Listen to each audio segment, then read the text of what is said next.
Stop. Whatever your hands were doing, let them rest for a moment. I am not asking for your whole day. I am asking for these few minutes, and I am asking for them completely. What I want to say cannot be heard sideways. It cannot be heard while half of you is standing somewhere else, already thinking about the next thing. So let the noise settle. Let your shoulders come down from around your ears. Let my voice reach the part of you that quietly stopped expecting good news. You did not wander into these words by accident. I arranged this. I have arranged stranger things than a message finding the right person at the right hour. I did not bring you here to flatter you or to tell you what you already know. I brought you here because something has to be said today, and it has to be said to you. I know the shape your life is in right now, not the version you describe when someone asks how you are doing. The other one, the one you carry when the house is quiet and there is no one left to be strong for. There is a thing you have been asking me for. You have asked so many times that the words wore smooth, like a stone handled too often. At some point you stopped saying it out loud. You started folding it up small and setting it in a back corner of your heart, the way a person folds a letter that never got an answer. And a thought began to grow in that corner. Maybe he stopped listening. Maybe I am being punished for something. Maybe I asked for the wrong thing, and the silence is his way of saying no without having to say it. Hear me clearly. That thought is not from me, and it is not true. I did not stop listening. I did not turn my face away from you. And I have never once used silence as a way to shame you. What happened is different, and it is time you understood it, because the misunderstanding has cost you more than the delay ever did. Some things in your life have been sealed shut. In the old world, a seal was not a lock. A lock keeps out thieves. A seal was pressed into soft wax with a ring, and it meant something else entirely. It meant this stays closed until the one with the authority opens it. A sealed jar of oil was not empty. A sealed letter was not blank. A sealed tomb was not the end of the story. The contents were already there, already full, already finished. They were simply waiting on the hand that had the right to break the wax. There are 3 places in your life carrying that mark. The first is over your provision. What comes in, what stays, what runs through your fingers before you can close them. The second is over the people, who stands beside you, who understands you, who answers when you call. The third is over your purpose, the reason you were made, the work with your name on it that no one else can do in your place. 3 seals, 3 sealed things, and you have spent years pushing against wax, thinking it was stone. I am not going to tell you that the hard years were a lesson I was teaching you. That would make me cruel, and I am not cruel. I did not arrange your losses to sharpen your character. Some of what happened to you happened because the world is broken and people have their own will, and I hate what it cost you as much as you do. What I will tell you is this: you were not overlooked while you waited. Not for 1 hour of it. There is a difference between a man who is forgotten and a man who is held, and from the inside they can feel almost the same. You have been held. I have been closer to you in the last year than in any year of your life, and you could not feel it because pain takes up so much room that it crowds out everything standing beside it. Long ago, I told a man named Habakkuk to write down what I showed him. Write it plainly, I said, so a runner can read it as he passes. The vision is for an appointed time. It speaks of the end and does not lie. Though it takes long, wait for it, because it will surely come and it will not be late. Notice what I did not say. I did not say it will come quickly. I said it will not be late. There is a difference, and that difference is where you have been living.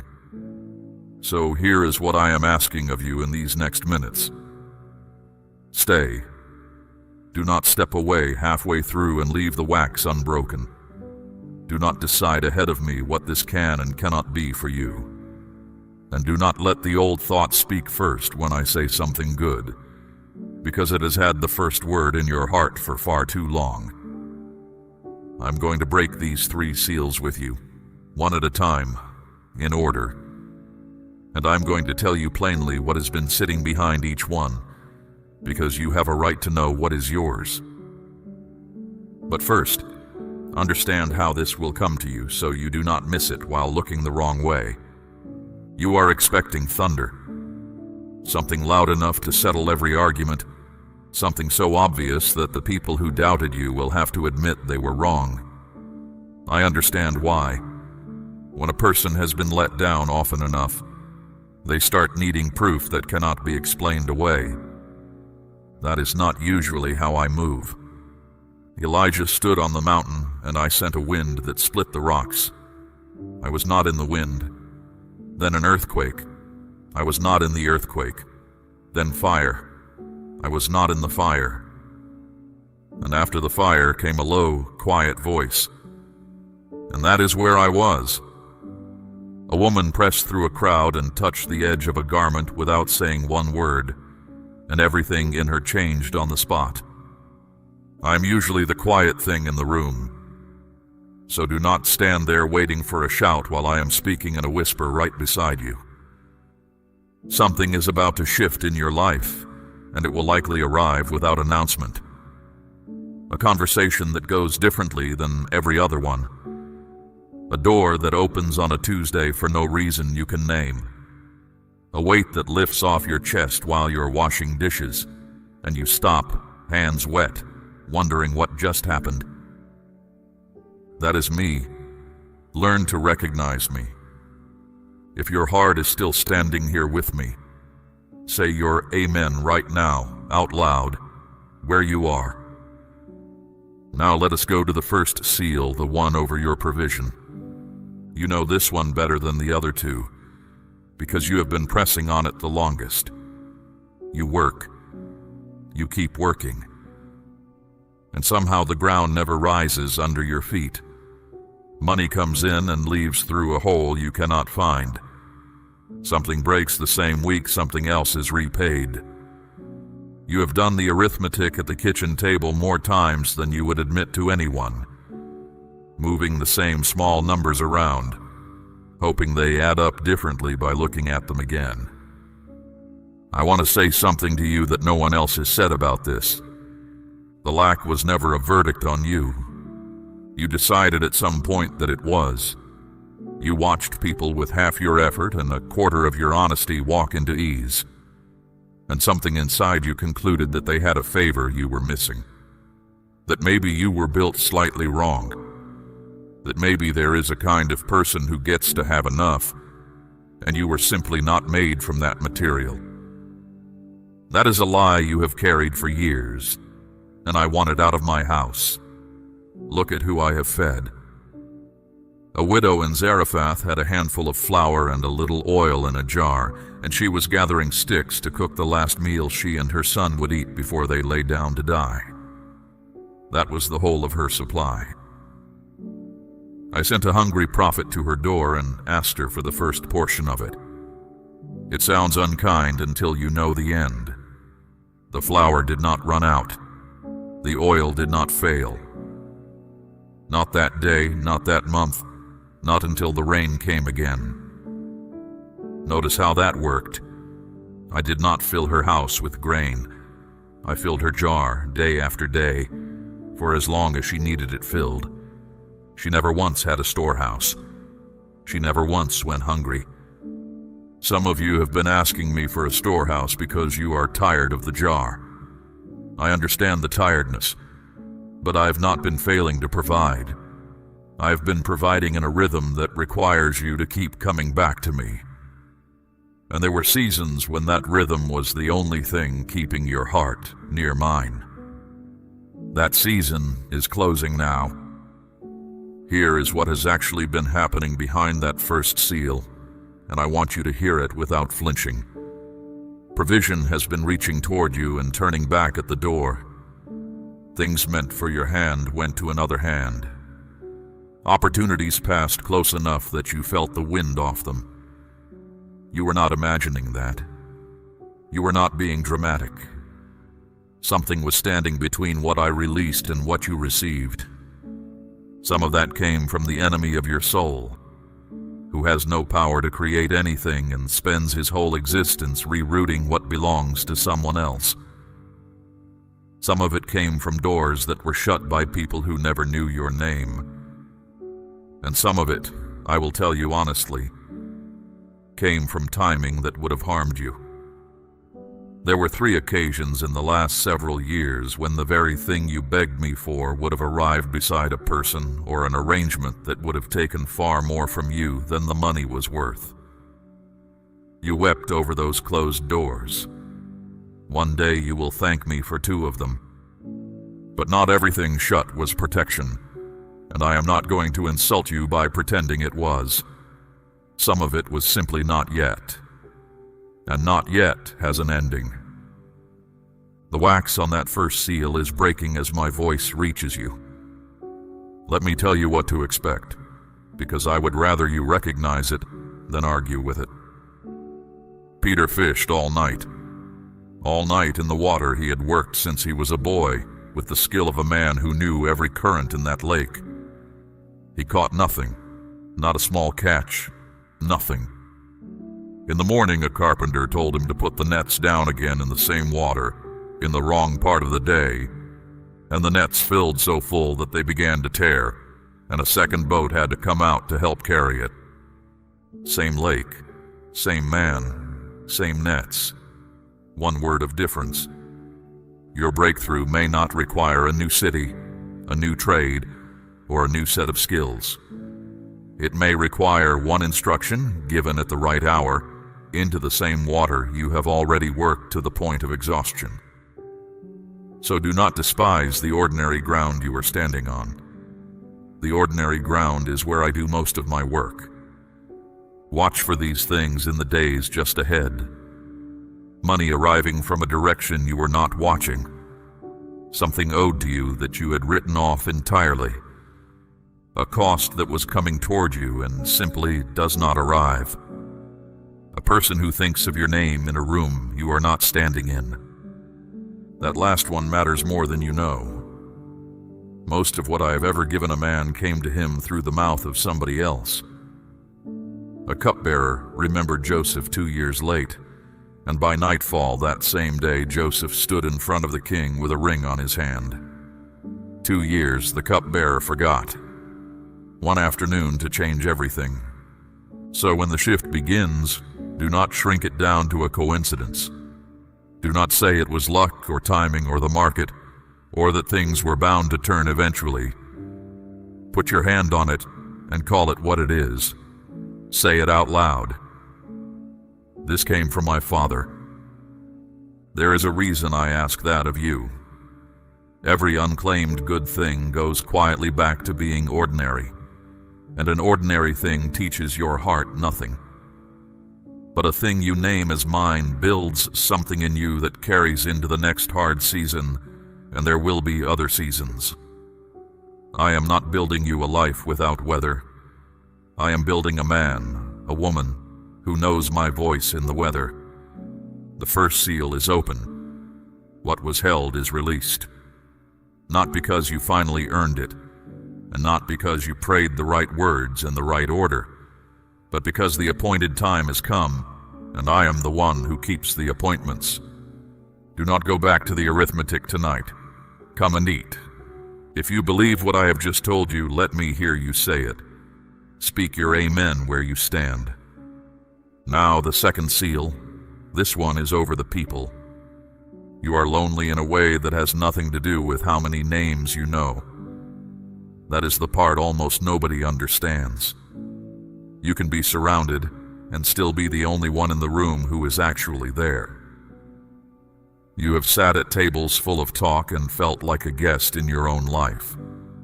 Somewhere along the way you became the strong one, the one who handles it, the one people call when something has gone wrong and never call when nothing has. So you learned to answer, you learned to carry, and you learned without ever deciding to that there is no one to hand your own weight to, so you might as well stop looking for a place to set it down. Do you know what that has done to you? It has made you fluent in a language of your own. You can tell someone you are fine in 11 different ways and mean none of them. I have heard every one of them.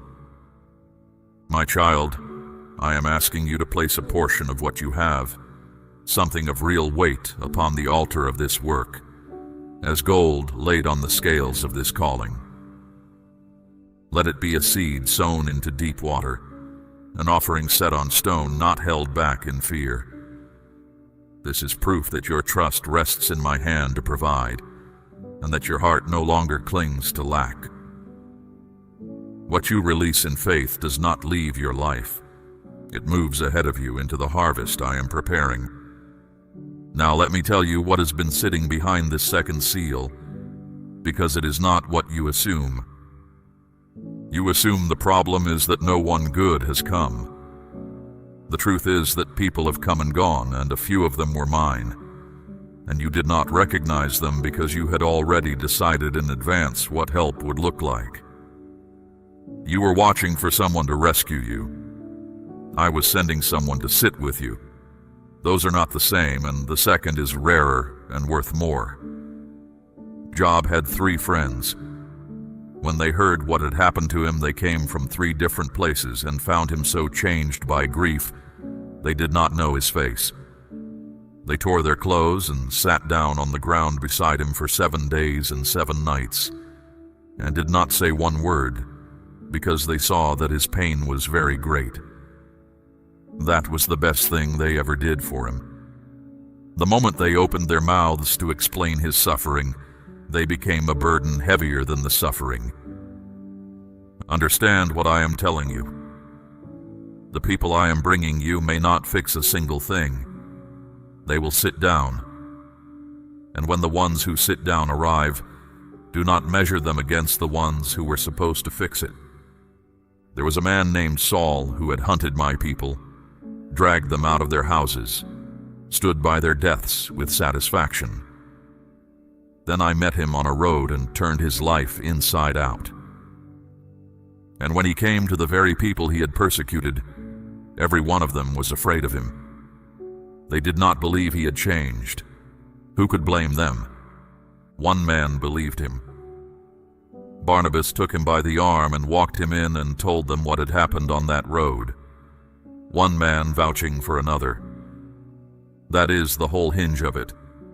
Half the letters in my book exist because a single man was willing to stand beside someone nobody else would stand beside. I am sending you a Barnabas, not a crowd. One is enough. Do not despise the smallness of one, and I am going to be honest with you about the other half of this, because you have felt it starting already.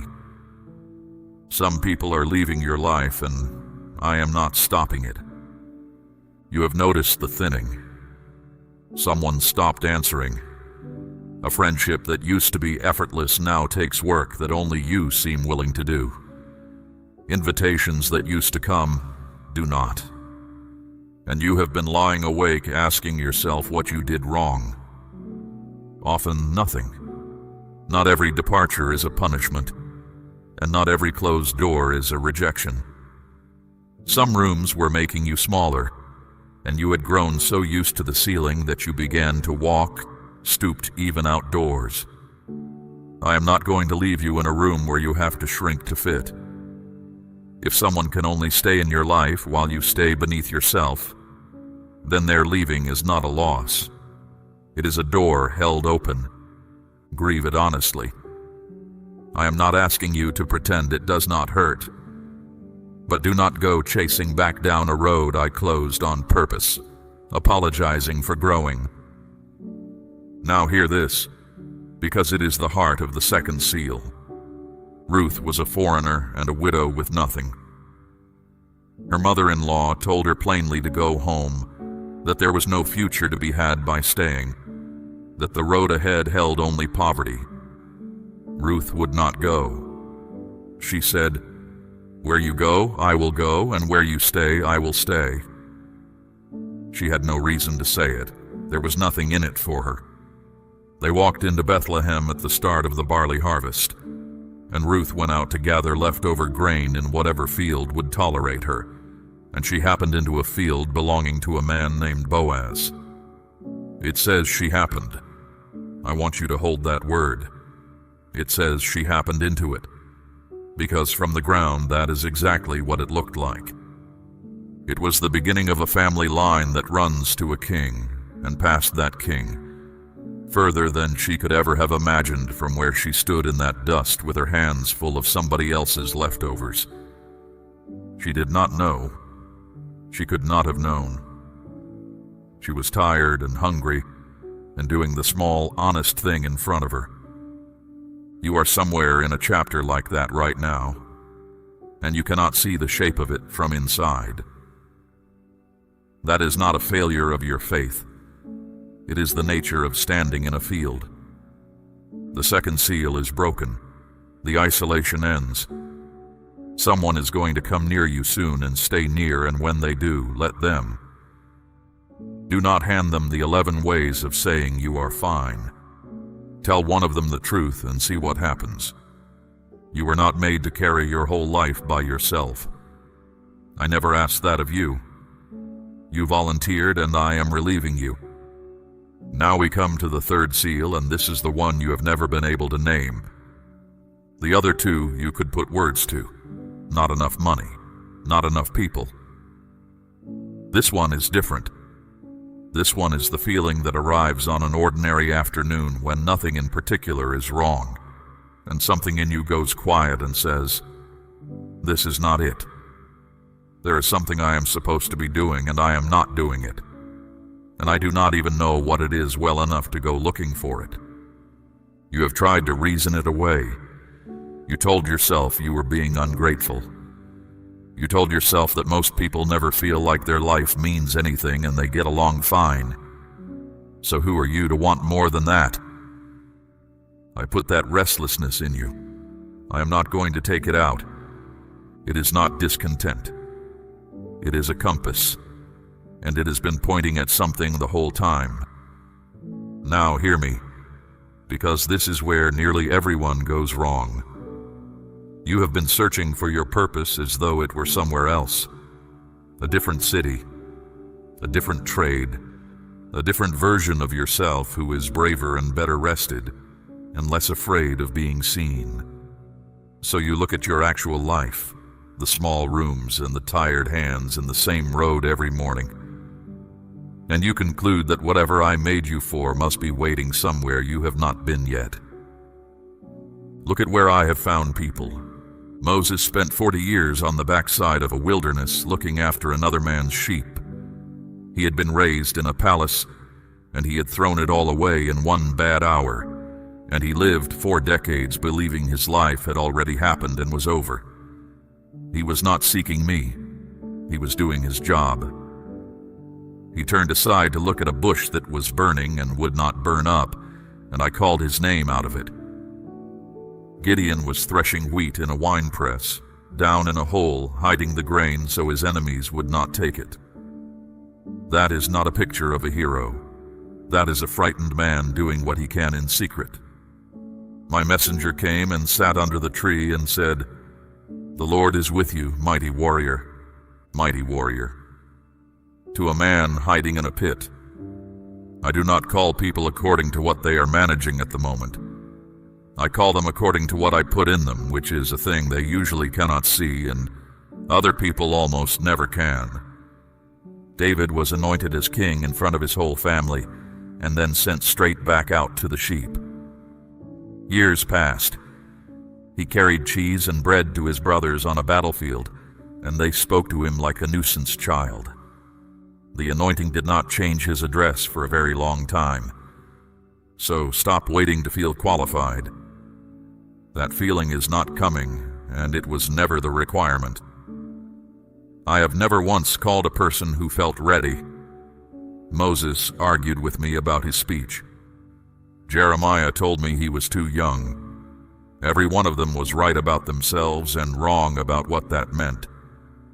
Here is what has been sitting behind this third seal.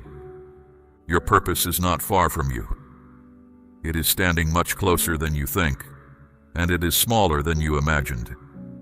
And that smallness is precisely why you keep walking past it. You have been waiting for something grand enough to justify the wait. Meanwhile, the thing itself has been in your hands the whole time, disguised as an ordinary ability. The way people end up telling you things they have not told anyone else. The way you notice the one person at the edge of a room. The patience you have with something that makes everyone else give up. The work your hands do without effort while others struggle. Those are not personality traits. Those are the tools. A prophet asked once, "Who has despised the day of small things?" He asked it because I was building a house through a discouraged handful of people who could not see how it would ever amount to anything, and the work looked pitiful next to what had stood there before. They wept when they saw the foundation. It was too small. It was not what they remembered. It became a house that history could not forget. You are living in a day of small things. Do not despise it, and do not sit it out waiting for a larger one. Now let me speak to the part of this that has hurt you most. You have watched years pass. You are older than you meant to be by the time your life started, and there is a quiet arithmetic you do sometimes about how much road is left. You wonder if you missed it. If there was a door years ago you should have walked through, and by hesitating you traded the life you were meant for, and this one is what remains. That is not how I work, and I want that fear pulled out by the root. I am not a man with one plan who is thrown off course when someone fails. My purposes do not hang on you having been perfect at 25. Joseph was sold, imprisoned, and forgotten, and none of that was his doing, and he still ended up standing exactly where he needed to be to keep a nation alive. The wrong turns did not cancel the destination. They became the road to it. You did not miss it. It is not behind you. And you are not too old, because I am not on your side of time, and the number that frightens you does not frighten me at all. The third seal is broken now. What this will look like is not a lightning bolt of clarity. It will look like the next right thing becoming obvious. One step, lit, and then dark past that. You will know what to do on Thursday. You will not know what happens in a year. That is not me withholding. That is how anyone walks in the dark with a lamp. The lamp does not light the whole road. It lights enough for the next step, and it moves when you move. Take the step you can see. The next one will show itself when you get there. It always has. You are not stuck. You were sealed. There is a difference, and the difference is that a sealed thing was always meant to be opened. 3 seals. All 3 open. Now something begins that you have never lived in before, and I want to describe it carefully so you do not mistake it for luck when it starts. For most of your life you have had to chase. Chase the work, chase the answer, chase the person who might help, and rehearse what you would say to them, and hope you did not sound desperate. You have been the one pushing. Every good thing you ever got, you got by pressing your shoulder against it until it moved. That season ends here. I told my people once, I will go before you and make the crooked places straight. I will break the gates of bronze in pieces and cut through the bars of iron. I will give you treasures hidden in darkness, riches stored in secret places, so that you may know that I am the Lord who calls you by your name. Hear the order of it. I go first. The gates are broken before you arrive at them. and the treasure was already there, in the dark, in the secret place, long before you knew there was anything to find. That is what is now moving toward you. Things will begin to come to you instead of away from you. You will not be able to explain some of it. A name will be spoken in a room you have never entered. A person you helped years ago and forgot about will remember it at the exact moment their word carries weight. Something you gave away without thinking will come back through a door you did not know existed. You will find yourself saying, "That is strange," more than once in the coming weeks. It is not strange. It is arranged. The second thing that comes is people, and I have already told you about that, so I will only add this. When they arrive, they will feel oddly familiar. Not because you have met them, but because they will carry something of mine, and you know my presence even when you cannot name what you are recognizing. The third thing is favor, and favor is the strangest of the three to watch from the inside. Favor is when a decision goes your way and no one can quite say why. It is a person changing their mind about you overnight with no new information. It is being chosen when you were not the obvious choice, and the ones who chose you cannot explain their reasoning any better than you can. It is a hard heart softening toward you between one conversation and the next. I do that. I have always been able to reach into a man's regard and turn it. I did it for Joseph in a prison, for Daniel in a foreign court, for Esther in a room where the wrong word cost a life. None of them argued their way into it. It was given.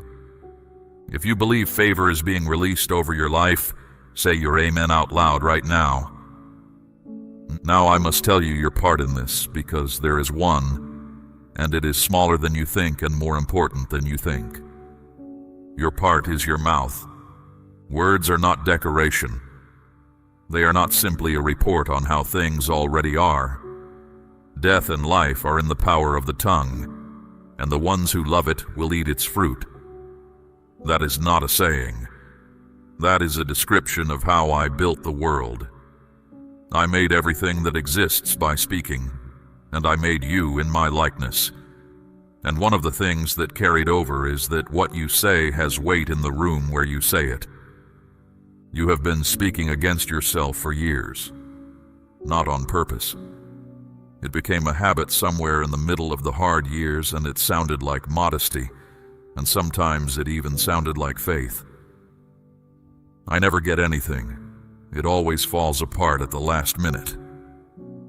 I do not want to get my hopes up.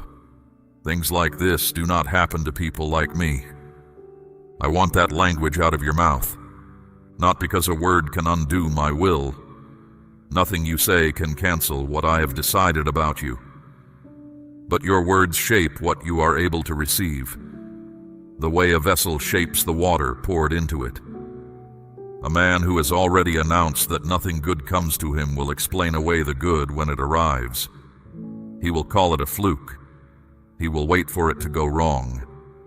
And he will be so busy protecting himself from disappointment that he will not have both hands free to take hold of what I am handing him. So change what you say, not by pretending.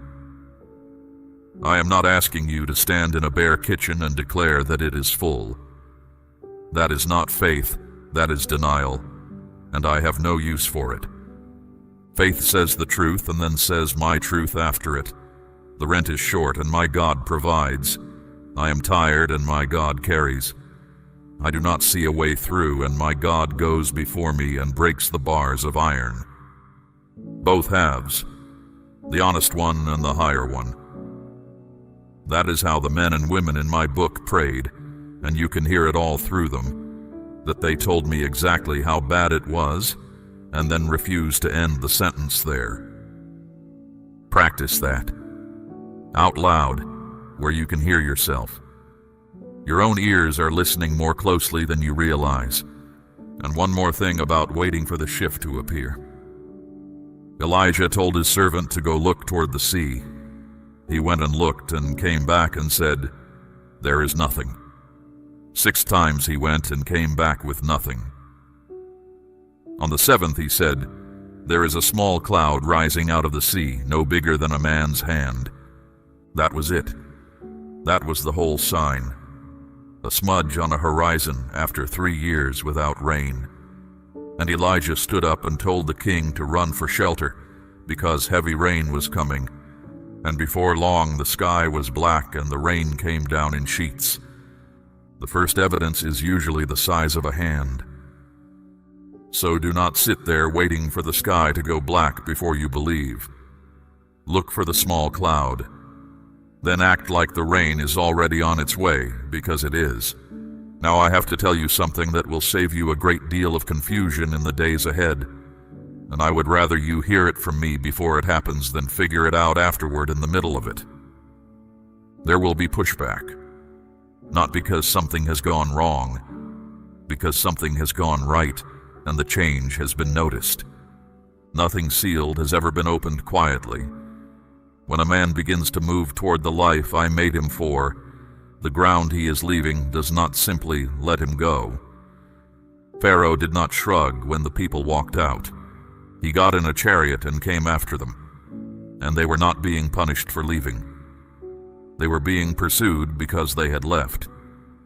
So when the difficulty comes, do not read it backward and decide that you misheard me. Here is the shape it usually takes, so you will know it on sight. First, voices.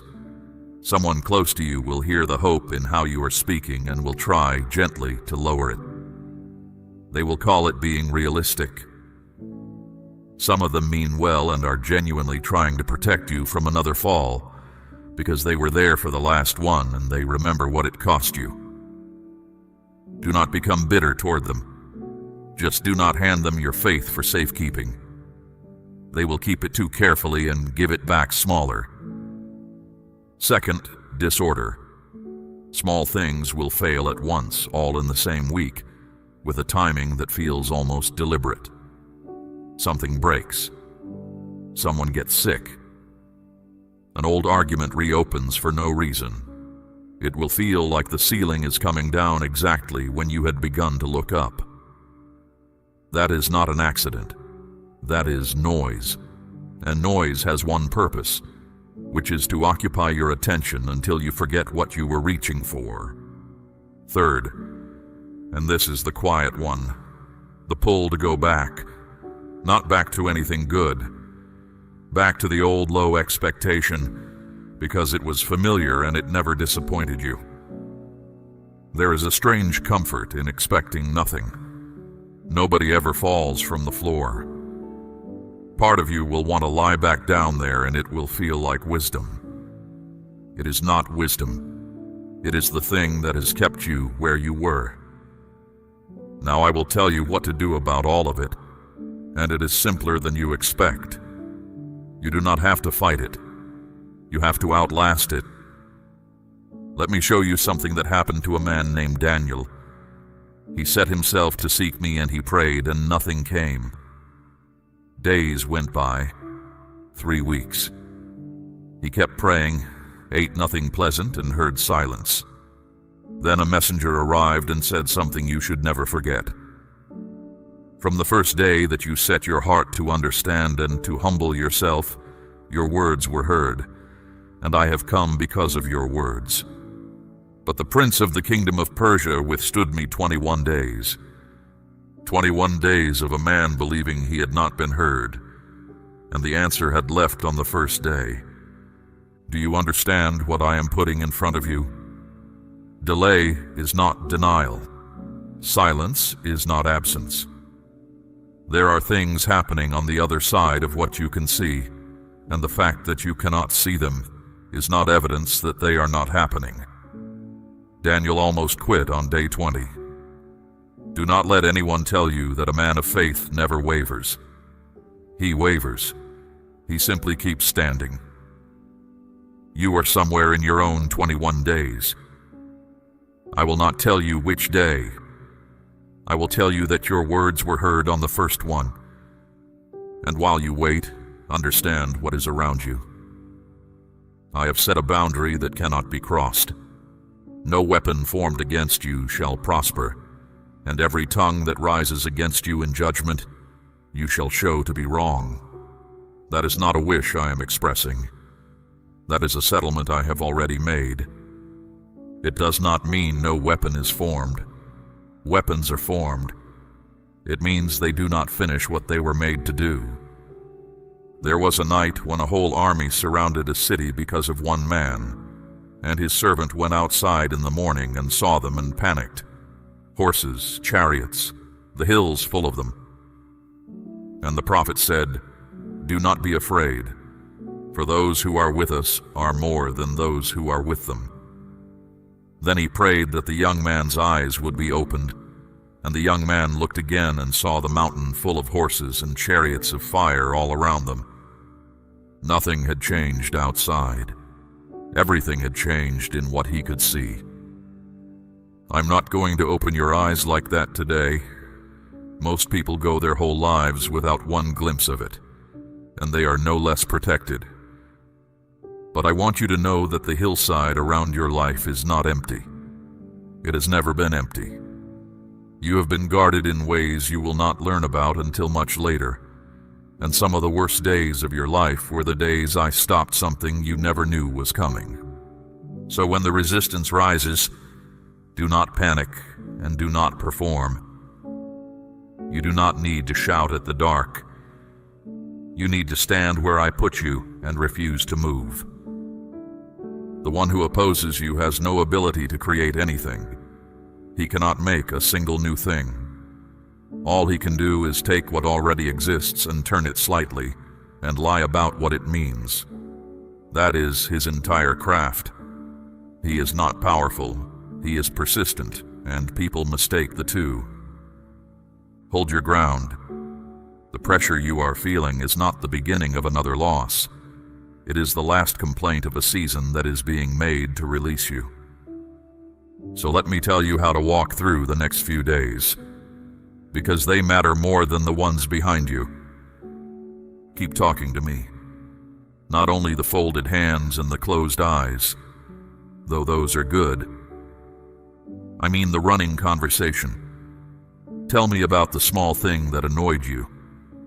Ask me before you answer the difficult letter. Say my name when you are halfway up the stairs with your arms full. I am not honored by formality and bored by the rest. The kitchen counts as much as the sanctuary.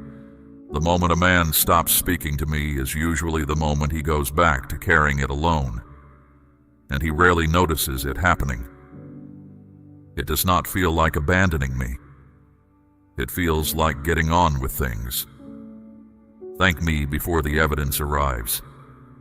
I know how that sounds. There is a king in my book named Jehoshaphat who had 3 armies coming at him at once and no strategy worth the name. And he stood up in front of everyone and admitted it plainly. He said, "We have no power against this great company, and we do not know what to do, but our eyes are on you." Then he did something that made no military sense. He put the singers out in front of the soldiers, praise walking ahead of the army into a battle that had not yet begun. They never had to fight it. By the time they arrived, it was over. That is what thanking me in advance is. It is not pretending. It is putting the singers out front while the outcome is still unknown, because you have decided who you trust with it. Watch what you take into yourself in these days. You are more porous than usual right now. What you listen to, who you talk to, what you replay in your mind at midnight, all of it is either feeding your faith or feeding your fear. And there is no third option, and nothing is neutral. You do not have to become strange about it. Just notice what leaves you heavier than it found you, and put it down. And watch for the sign, but watch with soft eyes. It will probably not look like what you have been waiting for. It might be a name coming to mind that you have not thought about in years. And when you reach out, the timing is impossible. It might be a small amount of money from a direction you had forgotten. It might be a sentence someone says in passing that answers the exact question you asked me in the dark last week, and they will have no idea what they just did. When it comes, stop. Say thank you out loud. Say it in whatever room it happens in. Do not save it for later. Later it will have shrunk down into a coincidence, and you will have lost the one thing it was carrying. I want to say something now about the ones you love. You have been carrying people. Some of them do not know how much of your strength goes to holding them up, and one or two of them would be ashamed if they did. You pray for them last, after everything else, when you are already tired. You have wondered more than once whether those prayers were doing anything at all. Set that worry down. The ones you carry in prayer are not carried by you alone. Your asking has done more in their lives than you will be shown on this side. There are people walking free right now who have no idea they were prayed for, and it is not my way to hand out that ledger early. But I keep it. And the ones you are still worried about, the ones far off, the ones you have almost given up hoping for, I have not given up. I have never once been late to a life the way I am accused of being. Keep asking. You are not wearing me down. You are keeping the door open, and one day someone will walk back through it. Now hear the last of it. You came here today carrying something. You have not put it all down, and I am not asking you to do that in one afternoon. What I am asking is that you leave here holding it differently. The 3 seals are open. What was blocked over your provision is released. What was blocked over the people around you is released. What was blocked over your purpose is released. You are not stuck. You never were. You were sealed, and sealed things are opened by the one with the right to open them. And I have that right, and I have used it today. Do not go back to living as though the wax is still whole. Some of what I have promised will show itself quickly. Some will take longer than you would like, and you will have to hold on through a stretch where nothing visible happens. That is not me changing my mind. I do not change my mind. My steadiness is the one thing in your life that has never depended on how well you were doing. I know you are tired, not the kind of tired that sleep repairs. I know the exact weight of it, and I am not disappointed in you for feeling it. Come to me anyway. Bring the tiredness itself. You do not have to arrive full of strength, and you never did. You are not behind. You are not too far gone. You are not the exception to my goodness that you have quietly suspected you might be.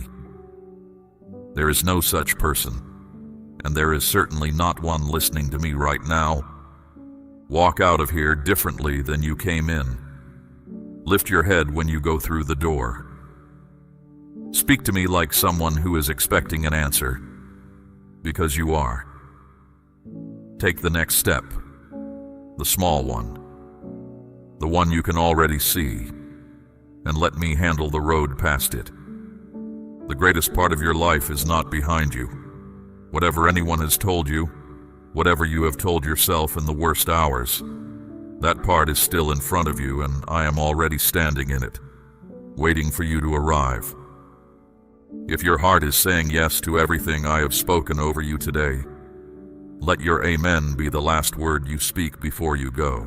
We run on viewer support only. For exclusive member-only content, scan the QR or see the pinned comment. God bless you.